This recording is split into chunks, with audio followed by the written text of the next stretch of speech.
18-bölüm. Midiyandын din kızmatçısı Musa'nın kaynatası Itro, Tengir İsrail'de Misirden alıp çıkkandan beri Kudayдын Musa menen birge öz eline emne kılganının baарын uktu. Musa'nın kaynatası Itro oşondan murunura kayrılıp gelgen Musa'nın ayalı Sipordu, anın eki uğulunu alıp Musa'ga geldi. Men bötön jerde kelgin bolup kaldım dep Musa birinci uğuluna Geirşom degen at koygon ele.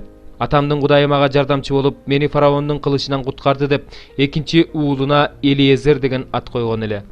Musa'nın kaynatası Itro anın uğuldары menen ayalını alıp çölgö Musa'ga geldi.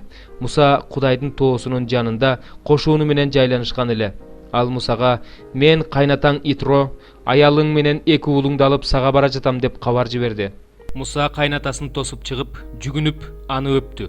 Экөө учурашкандан кийин чатырга киришти. Ошондо Musa kaynatасына Теңирдин Исраил үчүн фараон менен мисирликтерге эмне кылганын, жолдо кандай кыйынчылыктарга учураганын, Теңир аларды кантип куткарганын бүт айтып берди. Итро Теңирдин Исраилди мисирликтердин колунан куткарып алганын, аларга кылган жакшылыктарын угуп кубанды. Ошондо Итро Теңирге алкыш, ал силерди мисирликтер менен фараондун колунан куткарып алды.